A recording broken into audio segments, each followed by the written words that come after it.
Hi guys! We have another video and another opportunity to learn more about REITs. Bago tayo magsimula, please click that subscribe button so that you could be notified for our next educational videos. A simple subscribe can be a big factor in helping our REIT community. So kung tapos na, let's begin!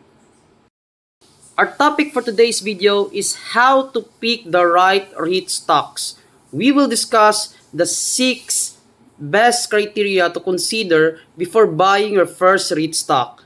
Dito matutunan natin kung ano ang importance ng mga criteria na to and why should they be considered before buying.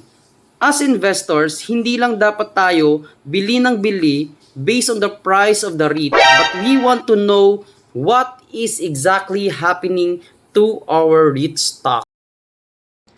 Number 1, high weighted average lease expiry o tinatawag nating WALE. Ang WALE po ay nag-i-indicate kung gaano katagal ma-expire ang lease contracts ng tenants. Which means, kapag mataas ang WALE, protected ang REIT for lower occupancy rates at a certain time. Like for example, sa REIT, who has 20 years average lease expiry, we are expecting them to receive stable rental income for the next 20 years with their existing land rentals. So this is a good indicator of a quality REIT stock as we investors are looking for stable dividend income. Number 2, consistent dividend growth. We should look at yung historical dividend growth ng REITs. Mahalaga po nating malaman kung anong REITs ang consistent magbigay ng mas mataas pa na dividends compared sa previous dividend declaration nila or same dividends as of previous quarter. Magandang indicator ito na they are on their right track to increase their income through property acquisitions to provide quality dividends sa investors. Bottom line, things to consider is to find a REIT who has growing dividend growth or okay na din kapag flat. So wag lang yung consistent dividend decline for several years because it's a big red flag for us investors as that REIT is probably struggling. Number 3, higher dividend yield than interest rates. Only look for REITs that has higher dividend yield than the rates of bonds, MP2, or other low-risk fixed income securities.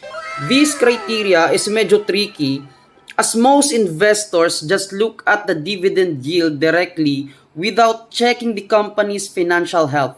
Bottom line, hindi lahat ng REITs na mataas ang dividend yield ay magandang bilhin. Oh, no!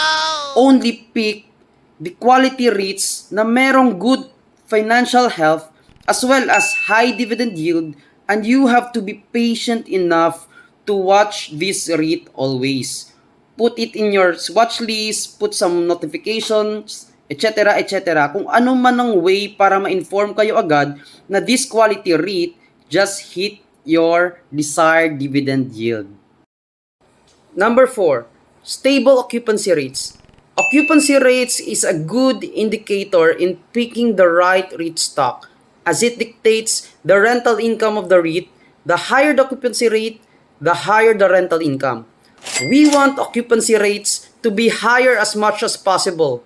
One major tip is to look at the property with the highest rental income, and that property should be around 98 to 100% occupied, as that will contribute a lot to the REIT. As for the overall REIT occupancy rate, personally, I am looking into 95% occupancy. Kapag bumaba yan sa 95%, I will dig deeper kung ano naging cost and will assess if it's still worth a hold. Government pressures in POGO and hybrid work setup sa BPO are the things to consider and should look upon before investing into the REIT. Number 5, long runway for growth. Here in this criteria, we are going to look at the future property acquisitions of the REIT. They should be aggressive enough to inject more properties in the REIT and the acquired properties should be yield accretive in order to push dividend yield growth. So the sponsor is a really big factor as how they will support their REIT arm to acquire quality property acquisitions. Number 6, little to no debt. We want the REIT to have the minimum debt or totally no debt at all.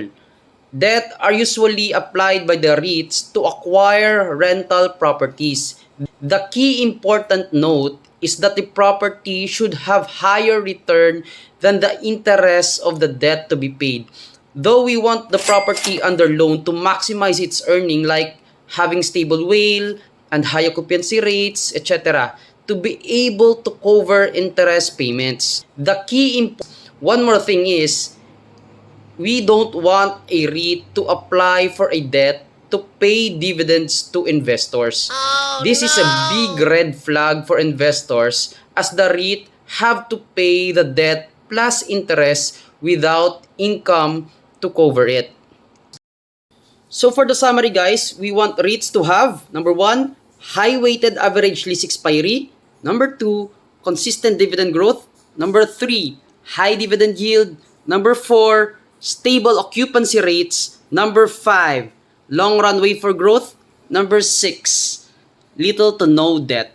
So this is the things I consider before buying the REIT stock I want to own. If there are criteria I missed to include, please comment down below and let's talk about that. So that's all for today guys. Thank you for watching. We will be uploading more educational videos soon. So like, share, and subscribe. So